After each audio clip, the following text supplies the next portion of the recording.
All right, good afternoon. Happy Wednesday, everybody. Today is January 4th, 2023. Happy New Year again, and I am super excited for another awesome guest today. My guest today is Rosane Azettat, who is a seventh degree black belt in Kenpo Karate, and she is a business owner that changed her career at 52 years old after managing dental offices for over 33 years. She's the chief owner of We Help You Host, a local small business based in Moorpark. Her why is helping people, whether it is in her business or helping others build their own business. So, Roseanne, welcome to the show. Thank you for having me. Good afternoon. So I first wanted to give you a big shout out because you are a huge supporter of everybody in Moorpark, and you and Jackie are just amazing. So I wanted to say Oh, thank you. oh, you're welcome. Well, thank you for saying that. We love Moorpark. We love our community. It's been so good to us for almost 30 years of running our martial arts school. So it's just amazing to have the support. And I think that it's only right to give that support right back to the community and help others as much as we can. So quick shout out. We got Gabby. Hi, Gabby. She says hello and happy new year. Gabby will be a guest coming up in just a couple weeks. I'm reading her book right now, so we're going to talk all about that. But let's go back to Roseanne. Let's talk about this career change at 52 years old. Not many people do that, take that chance. You were in the dental industry for 33 years. So, what prompted you to change careers? I had several long-standing jobs, and the last one I had, we parted ways, and I had 5 jobs in 2 years, and I was doing this on the weekends. And I said, if you're going to do it, you got to jump. You're in your 50s. You got to jump. Sometimes in life, you just have to jump. And I did it. And you're going to get cuts and scrapes and bruises along the way, but you got to do what feeds your soul.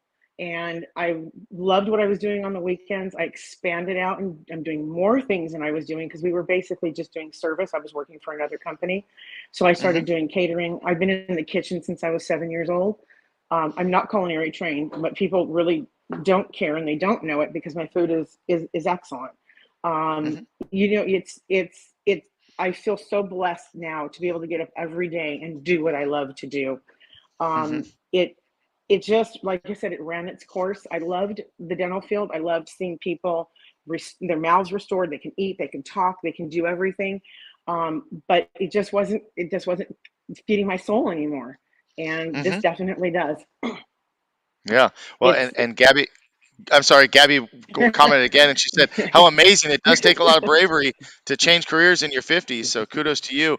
And I love what you said is that sometimes you just have to jump because we can overthink things, and just as easily as we can talk ourselves into things, we can really talk ourselves out of things and go through that list of why we shouldn't do it or what could go wrong. And then you follow that up by saying you love what you do. And so the passion, I mean, gosh, as a martial artist, and you're a martial artist as well. I mean, I was so fortunate that I found a career path that I just absolutely loved from the time I was, 17, 16, 17 years old. I've never really had any other job. It's so amazing to be able to get to do what you want to do. So tell me a little bit more about We Help You Host. I mean, we've used your services before. You've helped us with a couple of our family gatherings. So tell us about some of the services that you provide and some of the things that you offer. So the big thing is catering, but I also, from 2 to 200 people, depending on the needs of the client. I customize every menu for the client. I don't have standard menus. I also do event planning. I officiate weddings. I bartend, and we also go out and we do service. So like you want to have a party, but you want to do your own cooking. So we come out, we Hmm. heat it up for you, we put it out, we clean up. It looks like nothing happened when we leave, and you've enjoyed your party and haven't had to stress.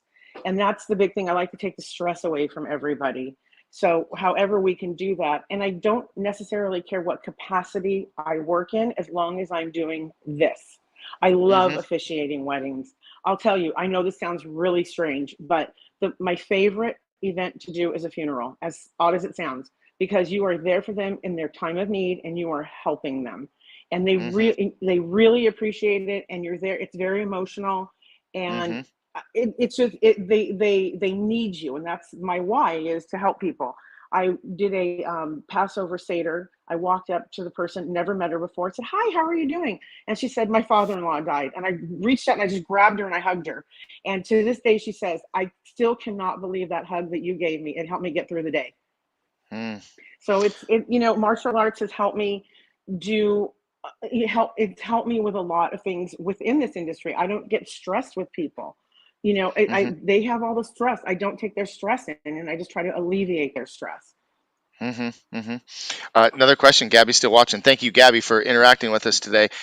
She said, "What city or cities do you cater to?" Well, I know you're here local to me in Moorpark, California. But do you go outside the greater Conejo Valley? Yeah. Yes, we do Orange County, we do Los Angeles County, San Fernando Valley. We go everywhere. I've been Hmm. all over. Santa Barbara, I would even do. It's not an issue. Hmm. Okay. And I know, Gabby, Gabby, you're in Canada. Are you Canada or on the East Coast? A little further away. I don't know if she could cater your You can next fly party, me but over there. I'm there you happy to go. There you fly. go. Hey, Anna Castro. Anna Castro is watching. Yay, love you. You are the best catering Hi, Anna. service and efficient party planner. So thank you, Anna, for interacting with us today and commenting. Appreciate that. And by the way, if you're watching this live, or even if you're watching this on the replay later, if you want to drop a comment or a question, I'm sure that Roseanne and I will be able to pick up on that and get back to you. But we're talking about this catering business. You talk about officiating weddings. You talked about funerals, right? I have a great friend. You may know Robert Perez here in Moorpark Perez Family Funeral Home, and he talks a lot about just that calling to be of Mhm. service and to be there for that family in that time of need, because that's just a really hard time. And you talked about taking the stress away from people and taking away a little bit of that. Um, Tell us some of the Yeah. other exciting events and things that you've done. Um, well, I will tell you, I was, I grill also. So I was at a home and I was grilling. This is exciting. This is a good story. One of my heroes is Simon Sinek. I don't know if you know who he is. Hmm. He's a motivational speaker. He's changed the course of how I do business. And he was there. He showed up. And there was some movie star that was there. And I was talking to the host and I said, I would love to speak with him, but it's a social situation. I really don't want to do that. Oh, no, he would Hmm. love that, he said. And he said, but yeah, Wow. and I got really excited. I was like, oh my God, I can't believe he's here. I texted my brother and said, you're never going to believe who's here. And he's like, shut up. I'm like, no, I'm not kidding. So I went up to him and I started talking to him, and he was the most humble person you will ever meet. And I told him, I said, you've changed the course of how I do business, and I appreciate you so much. And he was, what's your name and what do you do? And before he left, he made a point to come over and say goodbye to me. I mean, it was so it I see a lot of movie stars. This is someone Hmm. who helped change my life. And I'm going to make a little plug for him, even though I have nothing to do with him. If you have not listened to him, everybody needs to listen to him. He's phenomenal. The things that he discusses and he talks about, and it goes with any business, because I took my experience from the dental field with all the business courses I did and everything, and just applied it to my business. And Hmm. that's the great thing about it. It's interchangeable. Well, So I love. that was that. Go ahead. Oh, I'm sorry. Go. Sorry, there must No, be a no, no, delay. no. I Um, was going to say. Go ahead. I was just going to say that was one of the most exciting things I've ever done because of Yeah. him. No, that's awesome. I love when I hear about leaders, you know, people that have any kind of influence that are humble enough to take that time. And as a martial artist, you can probably agree with this, that so often, um, people that are at that higher level, when they take that time to come down and talk to a white belt or a 3-year old, how impressive that is, to just take that extra moment to recognize you, to learn a little bit about you, and to be genuinely interested versus putting on the front, and being the character that they might be on screen or otherwise, right? So I just think that's really cool. Now tell me a little bit more about how specifically he changed your life or changed your business, or something that you learned that you can maybe pass on some of that knowledge. It's just it's taking the risks. if no risk, no reward, it really is the truth. And it's the kindness that you give to people. And that's really what all of his motivation is about. It's about people. I'm very different with my staff now, um, Hmm. because a lot of them, most of them are my friends. So it's a hard relationship. And I've really learned how to balance it, because it's okay that they're my friends, because they should be, Hmm. because they care about you, in turn they're going to care about your clients. And I'll give you an example. I had over the holidays, I had a big event, and I had a small one in Moorpark. And I have one of my bartenders was going to be doing the event with me. We were catering, and he does not like to travel far. And I called him up and I said, Serge, I need you to go to Moorpark for me. My bartender's sick that was going to go there. I said, I'll pay you extra. You don't have to, Rosane. I love you. I'm going. Don't even worry about it. That's what you build when you listen to Simon and you listen to him speak. This is what he's talking about. How you live your Hmm. life is a choice, and how you choose to live it. And it's I want to live it with grace and dignity, and I want to treat people the same way. I want to treat people the way I want to be treated. Hmm. Goes back to school. I was bullied horribly in school. I was always overweight. I was horribly bullied. I was always rooting for the underdog. Whenever someone was being bullied in school, I would stick up for them. It's just who I was, and I still do that today. So the kindness and compassion that you give to people, and that's what he brings to the table when he discusses it. He Hmm. talks about business and the importance of all of it, but most of it is just building relationships.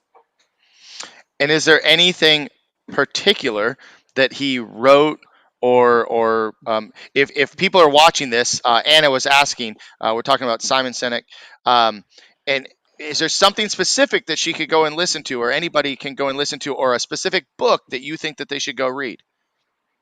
Okay, so for business people, and it also deals with emotions as well, is his Nordic convention lecture. It's on YouTube. And then the other one is his, it was a graduation speech he did. Um, the name is not, it's failing me right now. Hold on a second. Um, the scholar speech and the Nordic convention. Those Okay. two on YouTube, they're amazing. All right. Well, I'll have to You go get listen so to that much out of myself. it. In one Yeah. of them, he was talking about it's the infinite game, and the life is infinite. So what impression we're not infinite, but our memory can be infinite, basically, is what Hmm. he's saying. So when Hmm. someone looks at you, Jason, and says, someone goes to one of your students and says, how did you get so good? And they say your name, Jason is the one who made me this way. Hmm. That's like, you're infinite. You're going to live on past your life span. Right. And that's what he Right. talks about. Yeah. Well, one of the things that I've mentioned about this podcast in particular is leaving a legacy of the people that I was surrounded with, leaving Yeah. that impression, with people. I think that it's to me, it's important to allow other people to tell their stories as well. But for me to have that connection with that person, now we've teamed up, and now we've worked together to leave a lasting legacy. So I think that's really Right. important. And with as a martial arts instructor, as a father, as a coach, these are all things that, I mean, I love it when I see the little 5-year-old Shetland kids that I've coached in pony baseball.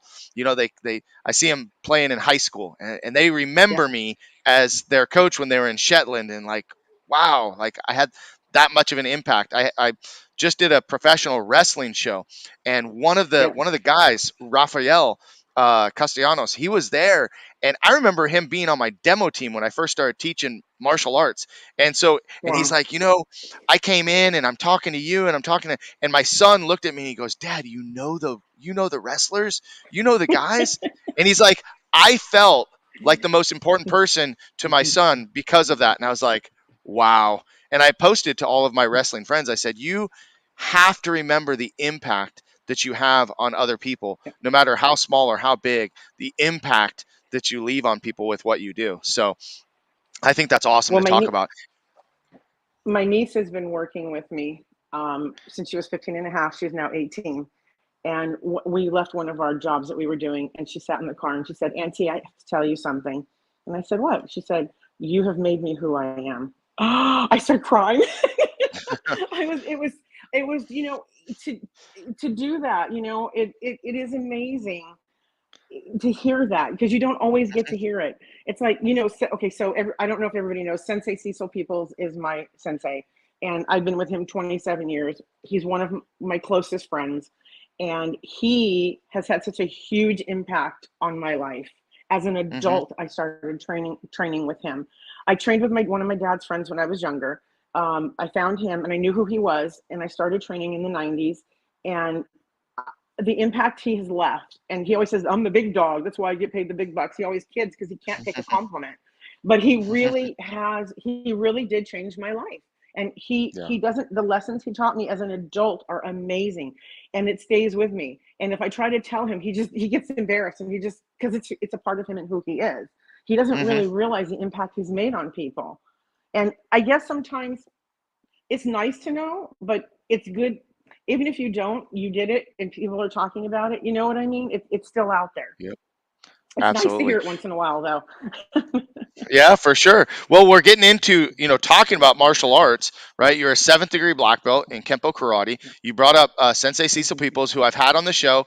Man, what a great storyteller he is. I mean, he's been around and he knows a lot of the martial arts scene, and just telling me stories about all the different people that he trained with and the people that he lived with and the people that he worked with. And I just thought that was Yeah. amazing. I looked up to Cecil Peoples. One of the very first tournaments I ever went to was a tournament that Cecil Peoples and Bill Parent were hosting together, and they used to Oh host yeah. tournaments together Yeah. a long, for a long time. And so I remember, and he always remembered me at different tournaments, and over the years we got to know each other better. But so tell me, you trained with a father's friend first Yeah. in martial Yeah. arts. What style of martial arts? When was that? I did it twice. I started when I was 11, and then I Hmm. stopped. And then I started when I was in my early 20s. Hmm. And he was a merchant marine. He was one of those tough guys. But the problem was he was never really showing up to class, and everybody else was teaching. Uh-huh. And they were all great, but when he wouldn't let me. I was with my ex-husband at the time, and my ex-husband was having a hard time catching on. And he held me back because of him, wouldn't put me in the class, and then he wouldn't let me spar. Well, you're a girl, and I'm like, oh boy, this is not. So eventually I finally quit because he wouldn't let me spar. And when I found Sensei, it was like, oh no, if you don't spar, you don't belt test. I got my Hmm. black belt within 3.5 years. And he saw, because I had trained before at white belt, he was having me train people because he saw something in me. I didn't see it in me. That's what I'm saying. There's a lot more to the story, and I'll get into it. He's the first person that actually saw something in me and helped me develop my skills in my 30s. Just as feeling good about myself. I'm extremely dyslexic, and I never knew it until I started using computers in my 20s, because we didn't have Hmm. them when I was in high school. And I was making all these mistakes, transposing numbers, and I worked for an oral surgeon whose friend was a pediatrician. And I spoke with him, and he said, "Oh, you definitely are. There's not much you can do about it. You just need to slow down." So I failed every math class I ever took. I felt really stupid when I was in school. Nobody ever tried to help me. There was one teacher that tried, and I guess they didn't really know what dyslexia was back then, Hmm. because I'm 58. So you have to remember that's back in the 70s. So he actually helped me grow as a person, Sensei, and gave me the confidence to be able to do things. I just didn't have it before. He is the reason, part of the reason why I am who I am today. And you said something that I think is very powerful, because I've heard it before in other interviews, is that he saw something in you that you didn't even know you had. And how Mhm. powerful is that, to have someone believe in you and to see that gift that you have, and help you to bring it out. I think it's so important for leaders to take the time to bring out those skills in other people, to create other leaders. Great leaders create more leaders. Poor Yeah, leaders create more 100%. followers, right? And so I Yeah. think that that's a powerful instructor, and someone that had a huge impact. So, tell us a little bit more about your training, and some of the experiences in your training, some of your failures and setbacks, and how you overcome those. I was the only female that stuck around. So I was when I got my green belt, you go to the advanced class. I was the only female amongst 25 men. I would come home bruised and beat up. You know what? I didn't care. I wanted to be able to protect myself. I wanted to learn. I was there Hmm. 7 days a week at one point doing, my brother was training with me and he would get something, boom, he'd be done. I remember when I had to do a front drop, I thought it was the end of the world. I couldn't do it. I couldn't do it. And one day I just did it. And my brother he was way ahead of me with everything. He could just do anything. I struggled. But I realized in struggling, I value it a lot more than people who just have it handed to them or it comes easy to them. Hmm. And you remember things and it really is memory and it stays with you because you've done it so many times. And I don't, now looking back, it doesn't bother me that it took me that long. It doesn't, Hmm. because to learn things. It's again, it's the dyslexia that was part of the problem. So I could, if he had me do a waza on one side, do it on the other side. I was like, "You're kidding, right?" It was on my black belt test. We never did them on the other side. I said, "I can't do it on the other side." I Because of the dyslexia, and he certain things he understood, so he would just go, fine, it's fine. But it did trip me up a lot. So that was my biggest hurdle, was the dyslexia, is trying to figure things out. I can't watch something, I have to physically do it to learn it. Hmm. That's how Hmm. I learn. So and he understood that. He actually did, and he would always have, repeat, repeat, repeat until it stuck with me. So Hmm. yeah, the dyslexia was the big stumbling block for me in my martial arts career, Well, definitely. and But go ahead. yeah, I was going to say, as a martial arts instructor, I understand that people, there's typically three different ways that we learn. One by watching, one by Mhm. listening, and one by actually doing it. And sometimes Yeah, people need a combination of all three. And really, a good instructor can find out with each and every student which way is best for them, and maybe not necessarily cater directly to that student, but to be able to teach a class, because a class of 25 to 30 with one correct. instructor, that can be a challenge. But to be able to reach everybody at their own individual strengths, and to help strengthen their weaknesses, I think is really important. So how did you learn to deal with your dyslexia, more over the years? I mean, you just did it, but how? Like, what were some of the things that were going on in your mind that made you feel like you were getting through it? One thing is, I stopped telling myself I was stupid, because I'm not stupid. That was the Hmm. first thing, because like I said, I felt so stupid growing up, and I said, I'm not stupid. I'm actually really smart. And I just slowed myself down. When I was working in the dental field, I was doing treatment plans for people. So I was working with numbers, and I would add and re-add, till I made sure it was absolutely correct. And I just slowed myself down and told myself, this is just something that you have. It's not going to take over your life. You know what it is now.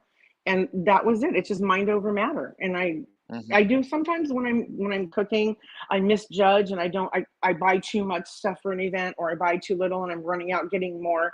It's just a part of what it is, and I've accepted that. And it's just basically accepting yourself and liking yourself for who you are. Love is an inside job, so you've got to love and like yourself before you can anybody else. Absolutely. I love that the first thing you said is you stopped telling yourself that you were stupid. I can't tell you. Yeah. I have one student in particular who I work with right now, who every time he makes a mistake, oh, I'm so dumb. Oh, I'm so stupid. I'm like, you are not dumb. You are not stupid. You are more than capable. And this is a physically talented kid. I mean, very physically talented. But that mental block of telling yourself, I can't, or I'm not good enough, or I'm stupid, I'm dumb, any of those things, once we can remove that, then we can see some growth and we can see some change. So, um, talking about, struggles and talking about challenges, um, you mentioned to me that you've had some challenges in life and some struggles that you wanted to potentially discuss. So I think that now would be a great time to start talking about that. Okay. So I want to preface it a little bit, but from my background. So I grew up in a household of five people. I had two older brothers. My mom was clinically depressed. She would do anything for us, but she was clinically depressed. So as much as she could give, she gave. My dad did not have a very good education. He was always working 7 days a week, 12 hours a day. So there was something definitely lacking with all of us. And we all, my brothers and I, all of us had gotten into relationships that were not so fantastic. I got married at 18 the first time. I was married for 16 years. It wasn't working. I just kept trying because that's just what you did. And finally, one day I said, I can't do this anymore. And we parted ways. I met somebody off the top. He's a sociopath. I did not know it. I was not very educated. I didn't date a lot. I wasn't very educated with how people are or men. Um, and they hook you in and then they start abusing you. And even as a at the time, I think I was a fifth degree black belt. Even as a black belt, you cannot defend yourself against these people. I was in a domestic violence relationship. I don't mind discussing it. I got judged in the beginning. People would go, well, you're a black belt. Nothing to do with physical. It's all mental.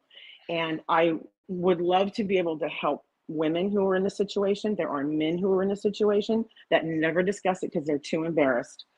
I never said anything to anybody until I left him. I woke up one day, the straw that broke the camel's back is he shoved me on the floor and he kicked me and he broke my rib. And I woke up from this fog and said, this is never going to change. I would never let anybody do this to me. Why am I letting him? And I started going to therapy. I was on a therapist couch for 2 years. And it made it, that's another thing that was helped me be a different person. And when you go through something traumatic like that, you become a different person. And I became more empathetic to people.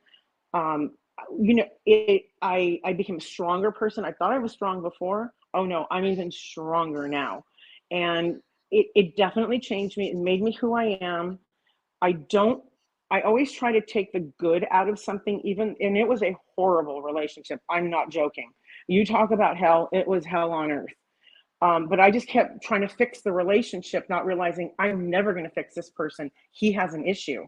That's what the Hmm. goal was. So I cared about myself less than I cared about the relationship. I cared more about the relationship than I cared about myself. And once I woke up from this fog, I was, no, I got to care about me. This is not who I am. And when I started telling everybody, finally, you don't realize how horribly you were treated until you repeat the story. Hmm. And but the good I took out of it was I fixed that need or that problem within myself, that I will sacrifice myself at any cost. I won't do that anymore.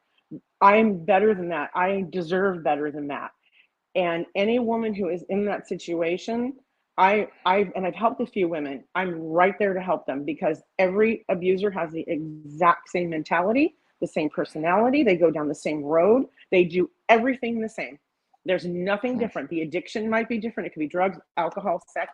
The addictions will be different, but it is still the same exact protocol that they all go through and how they treat people. But from that horrible fire that I came out of, I came out on the other side and I came out a happier, better person. I love my Good. life. And the other thing that I always tell everybody, they say, you forgave him? I said, forgiveness is for me, not for him. I said, and you know, the saying, resentment is like taking poison and hoping the other person will die. It just eats out at you and it's not healthy for you. And I Hmm. just said, with the chaos that goes on in his head every day, because he brought that chaos to my life. If that's going on in his head every day, I feel sorry for him. He's not living a normal life. He's not living a happy life. Right, right, for sure. Well, first, I appreciate that you're open and willing to talk about this. This is not an area that I have any experience in, and I can't really say that I understand it. But I do appreciate you sharing it, and I empathize with with the pain that you felt and the pain that you went through. And what I'd like you to do, if you can, because you have the experience, and anybody that is watching this now, whether they're watching live or they watch it later, um, what advice do you have? What signs do you see now that you didn't see when you were right in the middle of it? So initially, what they do is they try to separate you from your family. They try to separate you from your friends. They do everything for you in the beginning. They're like the perfect person. I thought I met Prince Charming. He cooked breakfast. He cleaned. He polished shoes for me. It was amazing. Everything that Mm, he did, and then slowly it starts to change. and then the abusive talking starts happening. It was a longer process because it was like a year into it when it finally started happening. But he got upset with something one day and he punched the wall, and I was like, oh, well, at least he didn't punch me, you know. That's a sign. Road rage is a sign. That's why if somebody cuts me off on the freeway, cuts me off somewhere, I just keep driving. I'm not going to change that person. So it's these are the little subtle signs, and you don't see it because they're slowly hooking you in, making you really fall for everything that they're doing for you. It's very manipulative. I can't even talk. I'm sorry, my mouth is dry. And they keep. I know I talk too much. And they slowly wiggle their way, and they make you think it's you. And by the time the physical starts happening, you don't even care about it because you're just trying to fix the marriage because you love them so much. No one's ever treated me that way before. Yeah, no one's really ever treated me that way before. So you kind of it's hard to see because it sneaks up on you slowly. But the first time someone raises a hand to you, it doesn't matter. That should be game over. And unfortunately, I was trying to defend, and I was trying to, I would block and defend, deflect. And I'm like, I shouldn't be, sparring with my husband. This is crazy. This is Yeah. absolutely crazy. So they tear you down emotionally first. They do everything for you and they start tearing you down emotionally. And women who are in this, and I understand how it happens because you've never felt like this. No one's ever treated you so nice before. And then you just forget about all the bad stuff and keep thinking about all the good stuff that they do. That's what happens. Hmm. Well, I'm curious if anybody that is watching right now has any questions, or any comments based on the discussion right now. But I'm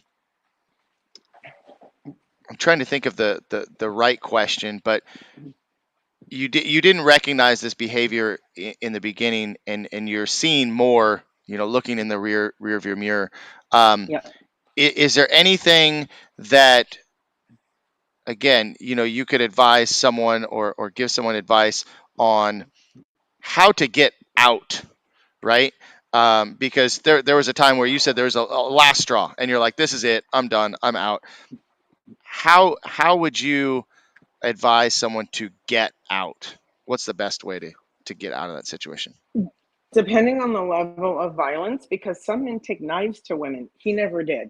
And we were kind of equal in size, although his brother used, I don't want to give too much away. His brother used to train a judo team for a certain country. And so he was very well versed in judo. But we were equally matched in size, and he knows what I know. So obviously, and he's stronger than me. Um, it's hard to get out because you have to get out of your own head first and realize that you deserve better. And that's what I Hmm. realized. He said to me one day, he said to me, "You'll never find anybody like me." And I went, "Yeah, that's the point." I said to myself, that's when the realization started happening that Hmm. it was a slow thing. And I just said, "Look, I'd rather be alone than live like this. This is not the right way to live. This is not love. This is not somebody who's normal." And you have to first, like I said, you have to find love for yourself first, and before you can get yourself out of it. Because if you don't respect yourself, you're never going to get yourself out of it. But Hmm.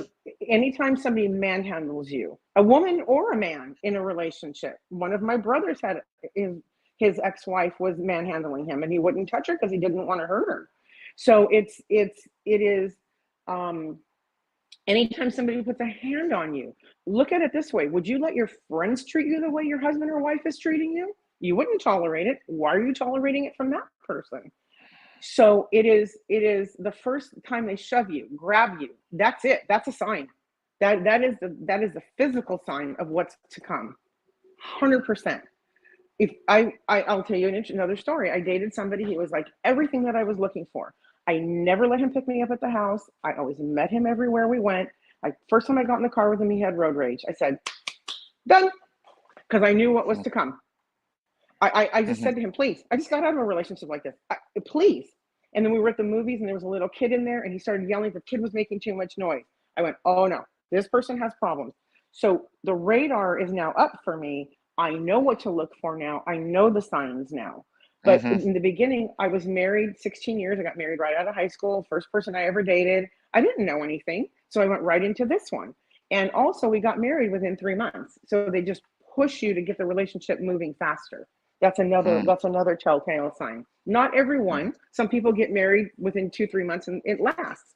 But 99% of the time, there's something going on. Yeah. Well, I'm sorry that you had to go through that, but at the same time, you mentioned um, you came out stronger, came out wiser, came out better, Yep. because of it. How long has it been? We divorced in 2006. Okay.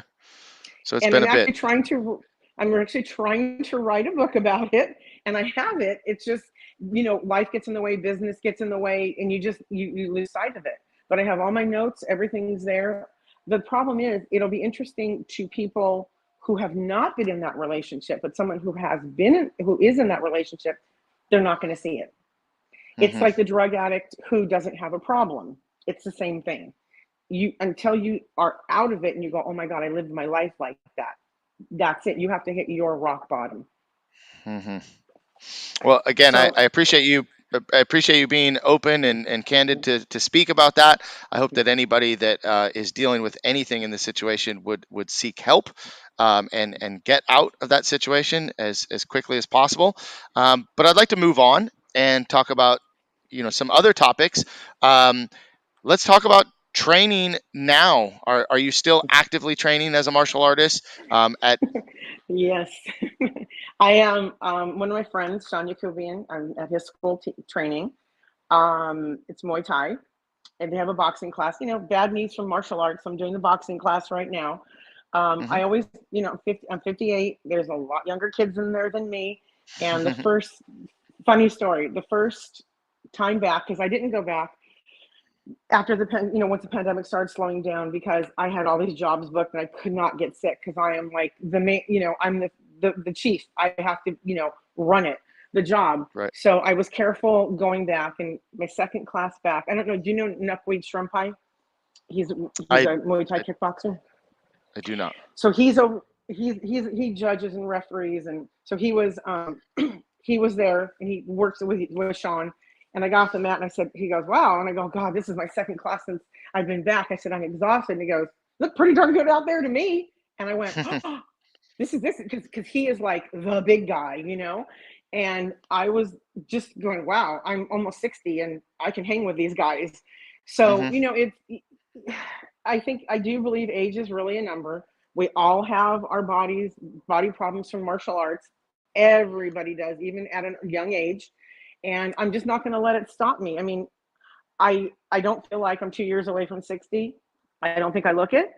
I'm never going to dwell on it. I'm just going to get in there and I'm going to do it. And I just want to keep my skills up for the streets. I'm not going to be a fighter at my age. I'm not going to go fight with anybody. I've been doing kickboxing with Sensei Cecil for many, many years. So the Muay Thai is just a little bit different. John Hackleman taught me how to do a proper hook. He Boom. came used to yeah, they used to come to the school. They used to come to the sensei school all the time and learn how to do the pit used to come down there and learn how to do a proper hook from them. And sensei will say the same thing. That's who taught him how to do a proper hook. Um, so I'm always going to train until I can't walk anymore. I love it. It keeps me young. It keeps me active. I love teaching people. My niece and nephew go down there with me. I help them out. I used to have my own school several years back. It just, life got in the way. It just got too busy. I couldn't find anybody to help me. My brother was busy with two businesses, and we shut it down. But we had it for about 2 years, and it was pretty gratifying. I'll tell you. Hmm. I used to teach. I used to teach a kickboxing class there. It's just in the blood. I haven't been teaching, so my niece and nephew, come on, let's go down and work out. I love to teach. I love to do. When I go to a class, I don't want to talk about what I do. I don't care. I don't want anybody to know what I do. I just want to go do my workout. When I think he promoted me to second degree at House of Champions, and I asked Sensei not to. I said I was working out there, but I was not my school. I was teaching somewhere, and he said, "Well, this is where I'm teaching," and nobody knew who I was. I would go in and do his class, and I would leave. I came back that next week. They're all going, ooh, because they realized I'm one of his students, and I was, because they know how tough he is, and I just was like, this is just what I do. It's a part of what I do. It's who I am. I don't think about it. Hmm. There was at UCLA. There's a elementary school at UCLA on campus, and during the summer I taught martial arts. And my friend has a master's degree in psychology, I said to her, I can't believe what they're going to pay me to teach. This is crazy. And she said, well, you really do have a master's degree in martial arts. And I went, huh, never looked at it that way. Because I don't tell everybody, I don't project it to everybody. It's just a part of who I am. And I don't think about it. And I do live the martial arts way. I try to live it that way. I try to live my life with that philosophy. So, Hmm. you're not supposed to run around, as tell everybody that you do things, wear your gi out with your belt. I don't. And so when people find out, they're completely shocked. Oh, I would never know. It's like, good, that's what I want. But I go ahead.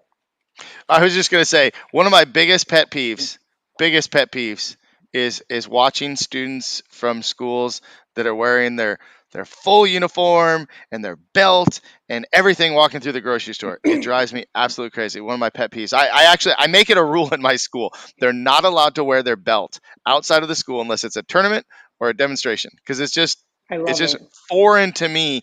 But I see it. I see it all the time. I see it out there, and I'm like, eh. I have a cousin who I love. She's my favorite cousin. And years ago, she put herself and her two kids in Taekwondo. And we were somewhere, and someone said something to her, and she started opening an argument.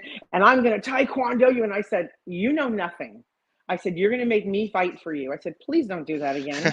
You know, they don't you do. I said, you don't want to. Now you just told him that you may know something. So now he knows he's a guy. He knows what to watch out for. The Yeah. element of surprise, as for women, is the biggest thing. Yeah, I Well, I I I, I agree with you 100% on that. we also say too. I mean, listen, we all. I'm wearing a pit shirt right now, right? I was wearing it in the gym today, and people ask all the time, oh, where do you train? Where do you?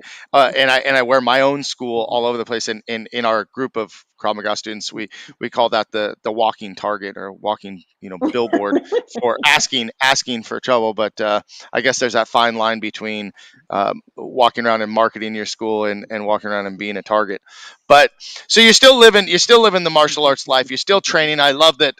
You brought up Sean Yakubi, and such a cool guy. I told you this that I was looking to have my son. My son wanted to do some kickboxing, and he's wrestling right now for high school, and he has goals of fighting in MMA. So I said, well, if you really want to do this, let's go to a kickboxing school. I called Sean, and actually it was on John Hackelman referred me and said, call Sean, go check out the school, go train. Sean lets my son come in, spars with one of his students, and it was a great lesson because it was a really good workout. And but my son at 17 walked out going, I need to train harder. And I was like, that's good. That's what I wanted from it, is for you to realize that what you've been doing is great and what you are doing is amazing, but there's a whole another level, and you got to realize that that's where you want to go. So the hard work will begin, I'm sure, after wrestling season. So but Sean's a good guy, and there's a lot of instructors that have come in and out of that school, as well as House of Champions, and kind of everybody's all connected, right? Because you Yeah, you got Sean's school, the House of Champions, going back to the Jet Center, and everybody kind of all trained yeah. together here, there, and everywhere. But you've stuck with Cecil all these years as well, and I think that's amazing because a lot of people sometimes bounce around from place to place, but I think that loyalty is important. So that's pretty cool. What is next for you? What is coming up in the near future for you? I think I'm just a little boring. I kind of like my life now. It's even keel. Everything's going. The business is building. Love what I do. Just want to do more events. I'd like to Hmm. officiate more weddings. That's I love that. Hmm. Um, just trying to figure out what's the next latest greatest thing, for food that I can do on my events for people. Hmm. But I think I'm pretty content for the first time in my life. I'm pretty content with everything. Just want to keep training. Um, I there's not, there's no, I don't have much wants. I have my house. I've got my business. It's a good life right now. The pandemic is almost gone completely. Gone. Learned a lot. Learned a lot through that. Learned a lot about myself through that too. um, it changed me. It definitely did. There's a few things that change you in your life, and it just I had I tell a little bit of a personal story. I have the reason why I am so happy, because I realize I wake up every morning and I'm healthy. I have a cousin who was not the oldest of my first cousins, and he passed last January 14th of a rare form of cancer that only 1 in a million people get. And he was in chemotherapy, and his wife said to me, it's getting worse. It's not getting better. And I knew right then he was not going to survive this. And losing him, my middle brother was extremely close to him. I was pretty close to him too. He was an electrician at Disneyland. I used to go there, hang out with him, loved spending time with him. As I got older, the relationships obviously get better because I'm a girl. So, it's hard when you're younger. And I was the youngest on both sides of the family of all the cousins. Um, that really changed me. And it made me start to realize that um, it's life is too short to worry about things, and you need to live, and you need to live it the best you can and be the best person you can be to help other people. I feel like that we're all here for a reason, and we're all here to help each other. And when we Hmm. don't help each other, I think it's a shame, because we can all give each other so much, and there is so much to give. I mean, if anybody reached out to me through this podcast and said, "Hey, I need help with my business," I'd be right there to help them. I just feel that we need to help each other. I don't, there's tons of caterers, there's tons of wedding officiants. I had someone who helped me get started with officiating. He does it too. There's tons of people out there for everybody. Hmm. There's enough work for all of us. We need to be kind to each other. And Hmm. I just, like I said, my cousin passing really changed me. I can't explain it. Just a switch flipped, and I went, no, I'm going to be happy from now on. I'm going to be happy that I wake up every day. I'm going to be happy that I get to do what I do. Not that I Hmm. wasn't happy before, but you get into those doldrums. Well, whoa, this and not anymore. And Yeah. that was a hard life lesson. Well, You lose someone who's 63. Go ahead. I love the abundance versus scarcity mindset. When it comes to business, like you said, listen, there's a ton of caterers out there. There's a ton of martial arts schools out there. But there's enough for everybody. And there's, you brought it up at the very beginning, and just all the work that my wife and I do in the community. There's so many people that have helped us. It's only right. It's only right to help other people. I mean, we want to see the businesses in our city in Moorpark flourish. So why not help everybody out? I mean, it's one of the reasons that we created our group, support Moorpark businesses and schools. Because, like, listen, we can all help each other. We all have a common goal. We want Moorpark to be the best place that we can live. And so why not help each other out? So I agree with all of that 100%. So I'm just glad to hear you say it, and I love when I hear other people say it. So at this time, I want to start wrapping things up just a little bit. But if anybody is watching us live and you do have any last second questions that you want to ask Roseanne before we go, or of course if you want to ask me anything as well, I'm open to answer questions. But drop those comments and let us know if you have a question. But Roseanne, thanks for being open, because we talked about a lot today. We talked about your martial arts career, we talked about your business career, we talked about some personal life experiences that I believe if you go back and watch this interview, you will benefit from. So thanks for being on the show today, and thanks for agreeing to meet with me. I'm honored that you had me on. I think you are amazing. Like I said, what you and Jackie do in this community. I'm a transplant. I've only been here since October of 2020, and I feel the love from people in this community. And I think you guys have a big part of that. You support everybody, and I think it's amazing. So Thank I you. kudos to you. Big round of applause. Love it. Well, thanks again. Thanks for being on today. And guys, listen, I'm here. I'm booking out every Wednesday now. I booked every Monday until about October. And I've done that for the past couple of years of just booking out the year in advance. But I I just felt a need to reach more people and let more people tell their stories, and I love hearing it. So I'm booking out Wednesdays. I think next available is in June. So if anybody out Wow. there is looking to jump on the podcast, let me know. Or if you have someone that has a great story that would fit this show, please feel free to refer them to me, and would love to have them on. So check in every Monday and Wednesday here on YouTube, Facebook, LinkedIn, Twitter, Instagram. We're even on Twitch now. So who knows if anybody's watching on Twitch, but we'll see. But Rosane, thank you so much. Appreciate you. Hang out Thank for you. about 60 seconds so we can chat right after this video, and we will see you guys all next time. Take care.